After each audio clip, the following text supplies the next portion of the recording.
अस्सलामुअलैकुम, welcome to my channel. तमाम video updates के लिए सब्सक्राइब करके बेल नोटिफिकेशन को ऑन कर दें। तो आइए सुनते हैं जिन्नात की चाहत, खुलूस और इश्क मोहब्बत की एक सच्ची कहानी। दरिया के पार की आबादी में एक छोटी सी मस्जिद थी जिसमें वो लड़का दूसरे बच्चों के साथ कुरान पाक पढ़ने आया करता था, मगर किसी को मालूम नहीं था कि वो लड़का जिन है। तमाम बच्चों में शारदी नाम की एक लड़की भी कुरान पाक पढ़ने आया करती थी। एक दिन पेश इमाम साहब ने उस बच्चे से पूछ ही लिया, बेटा तुम कौन हो और कहां से बिला नागा मस्जिद में आते हो? पेश इमाम साहब, सामने पहाड़ के दूसरी तरफ एक गांव है, मैं वहीं से आता हूँ। आप कुरान पाक बहुत ही खुश अलहानी से पढ़ाते हैं, इसलिए मैं आपके पास आता हूँ रोजाना। इससे आगे पेश इमाम साहब कुछ न पूछ सके या पूछने की जरूरत महसूस ना की। वो बच्चा तकरीबन 2 साल तक तालीम हासिल करता रहा। 2 साल में एक दिन भी नागा नहीं था। उधर शारदी भी बराबर मस्जिद में आकर कुरान पाक की तालीम हासिल करती रही। इसी दौरान वो जिनज़ादा शारदी पर आशिक हो गया। आशिक क्यों ना होता, शारदी खूबसूरती में अपनी मिसाल आप थी। दोनों ही नौजवानी की दहलीज पर थे।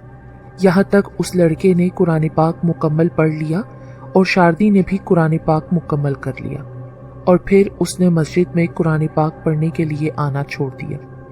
लेकिन वो जिनज़ादा कुरान हिफ्स करने के लिए बिलानागा मस्जिद में आता रहा। एक दिन पेश इमाम साहब बच्चों को सबक दे रहे थे कि वो लड़का मस्जिद के अंदरूनी कमरे में गया और फिर वापस नहीं आया। पेश इमाम साहब उसको देखने के लिए कमरे के अंदर गए तो वहां कुछ भी नहीं था। इस तरह कई बार हुआ तो पेश इमाम साहब को कुछ शक होने लगा। शक वाली बात थी कि अंदर जाता लेकिन बाहर किधर से जाता है, जबकि बाहर निकलने का एक ही दरवाजा था। उसी तरह वो लड़का दोपहर के वक्त आया और सीधा कमरे के अंदर दाखिल हो गया। पहले की निस्बत अब उसका जिस्म भारी और चेहरा मुख्तलिफ लग रहा था। पेश इमाम साहब उसके पास गए, लेकिन वो पहले ही गायब हो चुका था। फिर वो शाम मगरिब के वक्त आया, वुजू किया और नमाज की तैयारी शुरू कर दी। पेश इमाम साहब उस पर बराबर नजर रखे हुए थे। अब नमाजी नमाज से फारिग हुए तो पेश इमाम साहब की पहली नजर लड़के को तलाश कर रही थी, मगर नाकाम रहे। उठकर बाहर गए मगर लड़का नजर न आया। पेश इमाम साहब का शक अब यकीन में बदल गया कि हो ना हो ये जरूर कोई और मखलूक है। उसके बाद किसी ने उसे नमाज पढ़ते नहीं देखा। फिर वो लड़का पेश इमाम साहब को कोई 1 माह तक नजर नहीं आया। उधर शारदी अपने घर में जवानी की मंजिलें तय करती हुई तकरीबन उम्र के 70वें साल को पहुंच गई थी। एक रोज शारदी अपनी बकरियां लेकर करीबी पहाड़ पर गई तो उसे वहां वही लड़का मिला जो मस्जिद में कुरान पाक पढ़ा करता था। उसे देखकर शारदी घबरा गई। वो नौजवान उसकी तरफ आ रहा था। अब वहां से शारदी अपनी बकरियां लेकर दूसरी तरफ चली गई। वहां भी वो आ गया। शारदी ने फिर अपनी बकरियां गांव की तरफ मोड़ ली तो यकदम बारिश शुरू हो गई और तेज आंधी चलना शुरू हो गई। शारदी की बकरियां शारदी से जुदा हो गईं। फिर वो लड़का शारदी के करीब आकर बोला, शारदी क्यों परेशान हो? शारदी बोली, मेरी बकरियां तेज आंधी में मालूम नहीं किधर चली गई हैं, ऊपर से शाम भी होने वाली है। ये सुनकर लड़का बोला, शारदी मेरे साथ आओ, हम दोनों मिलकर तुम्हारी बकरियां तलाश करते हैं। तो शारदी ना चाहते हुए भी उस लड़के के साथ चल पड़ी। अचानक शारदी क्या देखती है कि वो एक खूबसूरत जगह पर है और उसकी बकरियां भी वहां मौजूद हैं। ना कोई आंधी है ना कोई बारिश है। शारदी कहने लगी, शाम होने वाली है, मैं बकरियां लेकर घर जाती हूँ। जब वो वहां से निकलने लगी तो फिर तेज हवा चलने लगी, जिसकी वजह से उसने अपनी आंखों पर हाथ रख लिए। फिर हवा थम गई और जब शारदी ने आंखें खोली तो देखा कि वो अपने घर के दरवाजे के करीब थी। शारदी ने घर में बकरियां बांधकर खाना वगैरह खाया और अपने कमरे में चली गई तो कमरे में अजीब दूधिया रोशनी फैली हुई थी, इस तरह जैसे ट्यूबलाइट जल रही हो। ये देखकर शारदी ने घबराकर अपनी माँ को आवाज दी, अम्मी जान, मेरे कमरे में रोशनी कहाँ से आ रही है? माँ कहने लगी, रोशनी? तुम क्या कह रही हो? जब उसकी माँ शारदी के कमरे में आई तो वो रोशनी गायब थी। शारदी, तुम्हें क्या हो गया है? किधर है रोशनी? बल्कि यहाँ तो चिराग जल रहा है जो रोजाना जलता है। फिर शारदी कुछ घबराने लगी कि कुछ बात जरूर है। फिर काफी दिन गुजर गए। शारदी बकरियां लेकर जाती और वो लड़का बिला नागा शारदी से मिलता रहा। एक दिन शारदी अपनी बकरियां लेकर घर की तरफ आ रही थी कि बारिश जोरों की होने लगी। तमाम बकरियां बारिश से भीग गईं, मगर शारदी के कपड़े बिल्कुल भी नहीं भीगे। अब शारदी घर में दाखिल हुई तो ये देखकर हैरान और परेशान रह गई कि उसके कपड़े तो खुश्क हैं। आखिर इसकी क्या वजह है? किसी से शारदी ने इस बात का इजहार नहीं किया। जब कमरे में गई तो मामूल के मुताबिक दूधिया रोशनी थी और आज तो शारदी के कमरे में बहुत उम्दा किस्म की खुशबू भी आ रही थी। जब उसने एक कोने में नजर दौड़ाई तो लकड़ी के टेबल पर बेहतरीन मजेदार गरम गरम खाना पड़ा हुआ था। ये देखकर फौरन माँ के कमरे में शारदी गई और माँ से कहने लगी, अम्मी जान, मेरे कमरे में गरम गरम खाना किसने रखा है? माँ बोली, मैं अभी थोड़ी देर पहले तुम्हारे कमरे से आई हूँ, वहाँ तो कोई ऐसी बात नहीं थी। जब शारदी के माँ बाप कमरे में खाना देखने की गर्ज से गए तो वहाँ कुछ भी नहीं था। लिहाजा शारदी की माँ से बाप बोला, अब शारदी की शादी कर देनी चाहिए। शारदी अपने माँ बाप की अकलौती औलाद थी, माँ बाप की आंखों का तारा थी। माँ बोलने लगी, अरे इतनी भी क्या जल्दी है, अभी हमारी बच्ची की उम्र ही क्या है। मैं इस बात से इत्तेफाक नहीं करती कि इतनी जल्दी अपनी बेटी पर जिम्मेदारियों के पहाड़ को उसके सर पर लाद दूं। खैर, शारदी के बाप ने उसकी माँ को समझाया कि आजकल शारदी का जहन हवाओं में उड़ने लगा है, और फिर उसने बात अधूरी छोड़ दी। दरमियान में शारदी की माँ बोली, ये बात दुरुस्त है, अब शारदी के हाथ पीले कर देने चाहिए। शारदी का रिश्ता शारदी के कजन से तय हो गया। उसकी शादी की तैयारियां शुरू हो गईं। शादी के 4 रोज पहले शारदी की सख्त तबीयत खराब हो गई। उसको करीबी डॉक्टर से चेक कराया गया। डॉक्टर ने दवा दी, मगर शारदी को कुछ फर्क नहीं पड़ा। अब बारात आने में सिर्फ एक दिन बाकी था और शारदी के माँ बाप बहुत फिक्रमंद थे कि शारदी की तबीयत इस काबिल नहीं कि उसकी शादी कर दी जाए, बल्कि वो तो ज्यादा बीमार हो गई है और ऐसे लगता था जैसे वो कई महीनों की बीमार हो। सुबह बारात आनी थी और शारदी अपनी माँ की गोद में सर रखे नींद की गनूदगी में थी कि उसको अचानक ऐसे लगा जैसे उसे कोई आवाज दे रहा है। लिहाजा शारदी अपनी माँ से मुखातिब हुई, अम्मी सुन रही हो, ये आवाज कहाँ से आ रही है? बेटी सो जाओ, मुझे तो कुछ सुनाई नहीं दे रहा। सेहत की खराबी की वजह से और कमजोरी की वजह से तुम्हें शायद वहम हो रहा है। शाम के वक्त शारदी अपनी माँ से बोली, अम्मी एक गिलास पानी पिलाओ। ये सुनते ही माँ पानी लेने चली गई। जैसे ही माँ गई तो फौरन एक खूबसूरत लड़का हाथ में गिलास लिए शारदी से मुखातिब हुआ, ये लो पानी पी लो। कमरे में अचानक उस नौजवान को देखकर शारदी तो घबरा गई और खड़ी हो गई। तुम कौन हो? घबराओ नहीं, पहले पानी पी लो फिर बताता हूँ। घर में और भी काफी मेहमान थे। सब ये देखकर हैरान हो रहे थे कि शारदी किससे बातें कर रही है, जबकि बज़ाहिर किसी को कोई भी नजर नहीं आ रहा था। इतने में शारदी की माँ पानी लेकर आ गई और बोली, शारदी पुत्र, तुझे हो क्या क्या है? माँ, ये कौन है? इसे कहो यहाँ से चला जाए, मुझे इससे डर लग रहा है। तू किससे बातें कर रही है बेटी? मेरी तरफ देख और ये पानी पी ले। माँ, मुझे भूख लगी है। शारदी ने अभी जुबान से भूख का लफ्ज अदा ही किया था कि वो नौजवान गरम गरम खाना लेकर उसके सामने हाजिर हो गया और बोला, शारदी लो, खाना खा लो। शारदी बहुत घबराई कि आखिर ये कौन है। उसकी समझ में बिल्कुल नहीं आ रहा था। शारदी उससे काफी घबराई बातें कर रही थी और पास बैठे शारदी की माँ बाप और दीगर मेहमान बहुत परेशान हो रहे थे कि ये किससे और कैसी कैसी बातें कर रही है। एकदम ही शारदी बोली, तुम लोग सब यहाँ से चले जाओ, मुझे अकेला छोड़ दो। तमाम अफराद उसके पास से उठकर चले गए तो वो नौजवान इंसानी शक्ल में शारदी के सामने खड़ा था। उसे देखकर शारदी डर गई और उठकर भागने लगी कि फिर ना जाने शारदी को क्या हुआ कि फौरन ही अपनी जगह पर बैठ गई। तुम कौन हो और क्या चाहते हो? घबराओ नहीं, तुम्हें कुछ नहीं कहूंगा, मैं तुमसे मोहब्बत करता हूँ। क्या मुझसे मोहब्बत? मेरी तो कल बारात आने वाली है, तो क्या बारात को वापस करा दूं? वो नौजवान बोला, पर आखिर तुम हो कौन? तुमने मुझे पहचाना नहीं? मैं वही अजनबी नौजवान हूँ जो तुम्हारे साथ मस्जिद में कुरान पाक पढ़ने आया करता था। तुम मुझे सबसे ज्यादा अच्छी लगती थी और उसी वक्त से मैं तुमसे मोहब्बत करता हूँ। तुम्हारे कमरे में खुशबू भी मैंने फैलाई थी, तुम्हारे कमरे में गरम गरम खाना भी मैंने ही रखा था। नौजवान की बातें सुनकर शारदी गुमसुम सोचों में डूब गई। क्या सोच रही हो शारदी? मैं सोच रही हूँ कि अब मेरी शादी भला तुमसे कैसे हो सकती है। अब इस वक्त शारदी बिल्कुल तंदुरुस्त, तवाना और पुरसुकून थी, जैसे उसे कोई बीमारी ना हो। ये सब कुछ उस जिन लड़के का किया कराया था। इतने में फजर की आजान का वक्त हो गया और वो शारदी से अगली मुलाकात का कहकर गायब हो गया। वो बहुत हैरान थी कि ये सब कुछ क्या हो रहा है। उसने अपनी माँ को आवाज दी। माँ ने आते ही शारदी से पूछा कि तुम किससे बातें कर रही थी। फिर उसने अपनी माँ से सब कुछ साफ साफ बयान कर दिया कि मालूम नहीं वो कौन नौजवान है, मुझे तो वो कोई और ही मखलूक लगता है।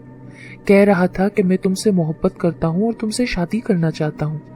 शारदी की माँ ये सुनकर बहुत फिक्रमंद और परेशान हो गई और अब आहिस्ता आहिस्ता सुबह का उजाला हर सू फैल चुका था। घर के दीगर अफराद नींद से बेदार हो गए। घर में गहमा गहमी नजर आ रही थी और आहिस्ता आहिस्ता वक्त गुजरता रहा। फिर वो वक्त आ पहुंचा। 1 घंटे बाद बारात आ गई। काजी साहब को बुलाया गया। काजी साहब अपनी जगह पर आकर बैठ गए तो चंद लोग उस पालकी की तरफ बढ़े जिसमें दूल्हा मौजूद था। मगर ये क्या, पालकी तो खाली पड़ी थी, यानी पालकी में दूल्हा मौजूद नहीं था। सारे बाराती और गांव वाले हैरान और परेशान थे कि दूल्हा कहाँ चला गया। चप्पा चप्पा छान मारा गया मगर दूल्हा गायब था। जब ये खबर शारदी को मिली तो वो घबराने लगी और समझ गई कि यह सब कुछ उसी जिन लड़के का किया धरा है। उधर तमाम खाना जो बारातियों के लिए पकाया गया था वो सबका सब देख से गायब हो चुका था। अब मजीद हैरानी बढ़ गई। लोग सहमे हुए थे और फिर इस तगोदो में शाम हो गई। दूल्हा ना मिला तो बारात वाले मायूस और परेशान होकर वापस अपने गांव चले गए। जब सारी बाराती और घर वाले रोते पीटते घर में दाखिल हुए तो देखा कि दूल्हा मियाँ अपने घर में सोए हुए थे और ये देखकर सबके सब घबरा गए। फिर जब उससे पूछा गया कि तुम कहाँ थे और यहाँ कैसे पहुंच गए, तुमने तो हमारी नाक कटवा दी, हमारी बहुत बेइज्जती करवाई, और अगर ये शादी तुम्हें मंजूर ना थी तो पहले बता देते। दूल्हा अब होश में आ चुका था। उसने बताया कि मुझे तो खुद मालूम नहीं कि मैं कहाँ हूँ। मुझे सिर्फ इतना याद है कि किसी ने मुझे बहुत आराम से उठाकर यहाँ लाकर छोड़ दिया और फिर गायबाना आवाज सुनी थी मैंने कि उस लड़की से अगर तुमने शादी की तो तुम्हें जान से मार दिया जाएगा, वो सिर्फ मेरी है। फिर उसके बाद मुझे कुछ होश नहीं रहा और अभी जब आप लोग आए हैं तो मुझे होश वापस आया। उधर शारदी के घर वाले बहुत परेशान थे कि ये सब कुछ हमारे साथ क्या हो रहा है। जब बारात वापस चली गई तो वो जिन लड़का इंसानी शक्ल में शारदी के कमरे में आया और मुबारकबाद दी। अब तुम बेफिक्र हो जाओ, मैं तुमसे शादी के लिए तैयार हूँ। अब शारदी का डर और खौफ उस नौजवान से निकल चुका था। उसने सोचा कि अब उसके साथ नरमी बरती जाए तो ठीक रहेगा। शारदी ने उससे मोहब्बत से पूछा, तुम कौन हो, तुम्हारा घर कहाँ है, तुम्हारे माँ बाप कहाँ हैं? दरअसल वो समझ गई थी कि इसका ताल्लुक कौमे जिन्नात से है, इसलिए इससे तरीके और इखलाक से बात करनी चाहिए, वरना वो जिन कुछ भी कर सकता है। शारदी ने अपनी अक्लमंदी से उससे सब कुछ मालूम करने की कोशिश की। वो जब भी शारदी से मिलता था, शारदी एक बात जरूर नोट करती थी कि उसकी आंखों में एक अजीब किस्म की चमक रहती है। इस तरह शारदी ने उससे काफी सवालात पूछे। एक दिन शारदी का बाप कमरे में आया तो वो लड़का फौरन गायब हो गया। वो उस वक्त उससे बातें ही कर रही थी। बेटी तुम किससे बातें कर रही हो? अब्बा मैं इस लड़के से बातें कर रही हूँ, क्या आपको नजर नहीं आ रहा? किधर बेटा, मुझे तो नजर नहीं आ रहा। अब्बा जी ये खड़ा है। बेटी पर मुझे कोई नजर नहीं आ रहा। खैर छोड़ो, तुम्हारी बातें मेरी समझ से बाहर हैं। चलो तुम्हें तुम्हारी माँ बुला रही है। इतने में शारदी की माँ भी कमरे में आ गई। बाप बोलने लगा, मुझे लगता है कि हमारी बेटी पागल हो गई है। यह सुनकर माँ आंसू बहाने लगी और हाथ उठाकर अल्लाह से दुआ करने लगी, या अल्लाह मेरी बच्ची को ठीक कर दे। इतने में वो जिन लड़का फिर आने का कहकर उस जगह से गायब हो गया। शारदी ने अपने माँ बाप, खाला, मामू और दीगर लोगों से तफसील से बात की कि एक लड़का है पर मालूम नहीं कि कौन है, मुझसे शादी करना चाहता है। मेरा यकीन है कि वो कोई जिन है जो मुझ पर आशिक हो गया है। मुझे डर लग रहा है कि वो मुझे या मेरे घर वालों को कोई नुकसान न पहुंचा बैठे। ये सुनकर शारदी के मामू बोले, अब अगर वो आए तो उससे कहना मेरे मामू से पहले मिल लो। खैर रात का अंधेरा फैलते ही लड़का दोबारा आ गया। शारदी अचानक उठ खड़ी हुई और बोली, अगर तुम मुझसे शादी करना चाहते हो तो तुम्हें सबसे पहले मेरे मामू से मिलना होगा। ये सुनकर वो बोला, ठीक है। फिर उसने अपने मामू को आवाज दी तो उसके मामू आ गए। वो लड़का कमरे में इंसानी शक्ल में मौजूद था। तुम शारदी से शादी करना चाहते हो? जी, मैं शारदी से मोहब्बत करता हूँ, बल्कि इश्क करता हूँ। शारदी के लिए कुछ भी कर सकता हूँ। ठीक है, अगर तुम शारदी से वाकई मोहब्बत करते हो और शादी के ख्वाहिशमंद हो तो इसका सबूत देना होगा। इसके लिए हमारी एक शर्त है। अगर तुमको हमारी शर्त मंजूर है तो ठीक है, वरना तुम दोबारा शारदी से शादी की जिद नहीं करोगे और ना ही तुम उसे तंग करोगे। मुझे एक नहीं, आपकी हर शर्त मंजूर है। आप अपनी शर्त बताएं। जिनजादे की हिम्मत तो हौसले को देखते हुए मामू बोले, तुम एक रात में मेरी भांजी के लिए एक खूबसूरत किला तामीर करोगे। अगर तुम आज़ान फजर से पहले पहले किला तामीर ना कर सके तो दोबारा शारदी से शादी की जिद नहीं करोगे और शर्त हार जाओगे। मुझे आपकी ये शर्त मंजूर है। अगर मैं ये शर्त हार गया तो मेरा वादा है कि मैं शारदी से बिल्कुल राब्ता नहीं रखूंगा, बल्कि उसकी दुनिया से बहुत दूर चला जाऊंगा। शारदी के मामू से ये अल्फाज कहकर वो गायब हो गया। शारदी ने घबराए हुए लहजे में अपने मामू से मुखातिब होकर कहा, अगर ये शर्त जीत गया तो फिर आपको अपनी शर्त माननी पड़ेगी, फिर क्या होगा? शारदी का मामू बहुत समझदार और अक्लमंद था। उसने कहा, तुम बेफिक्र रहो, मैं जानू और मेरा काम, अल्लाह ताला कोई ना कोई सूरत जरूर निकालेगा।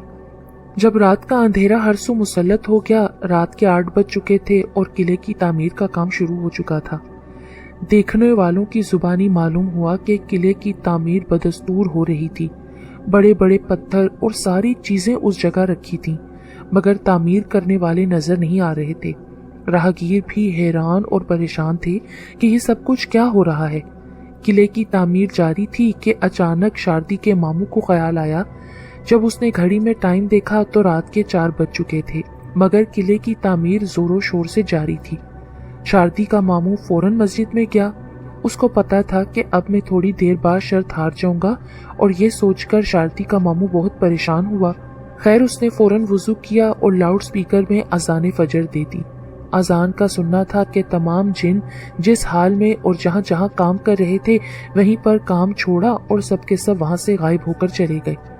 उधर जब पेश इमाम साहब ने घड़ी में टाइम देखा तो कहा, किस नामाकूल ने वक्त से पहले ही आजान दे दी।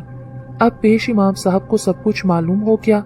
उन्होंने वुजू किया और वक्त मुकर्ररा पर आजान दी। पेश इमाम साहब भी अक्लमंद इंसान थे। खैर, सुबह का उजाला जब हरसू फैल गया तो वो खूबसूरत जिन लड़का इंसानी शक्ल में नमूदार हुआ। उसे देखकर शारदी डर गई। डरो नहीं, मैं तुम्हारा आखिरी दीदार करने आया हूँ। मुबारक हो तुमको, तुम शर्त जीत गई हो और मैं हार गया हूँ। वादे के मुताबिक मैं तुम्हारी जिंदगी और तुम्हारी दुनिया से बहुत दूर जा रहा हूँ।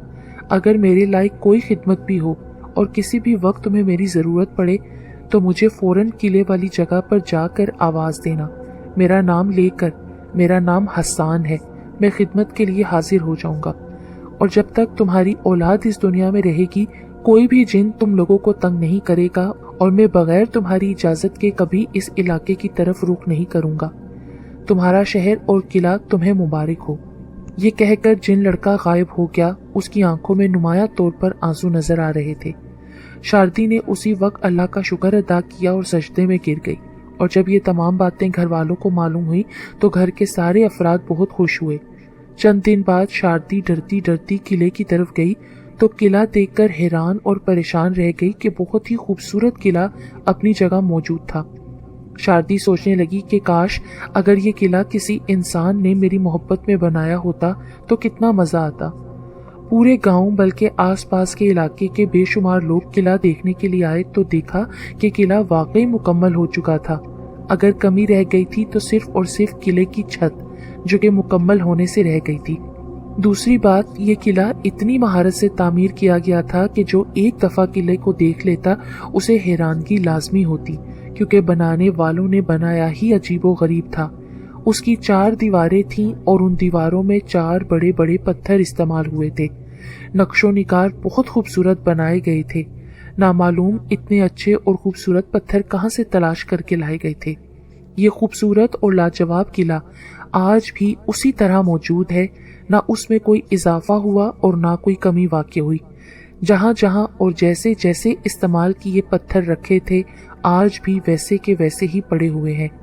ये किला एक जिनजादे ने एक आदमजादी के इश्क में मुब्तला होकर तामीर किया था। अगर ये हकीकत सुनने वालों को कोई शक हो تو وہ یہ قلعہ اپنی آنکھوں سے دیکھ سکتے ہیں۔ یہ قلعہ آزاد کشمیر کے دارالخلافہ مظفر آباد سے 180 کلومیٹر کے فاصلے پر وادی نیلم میں واقع ہے۔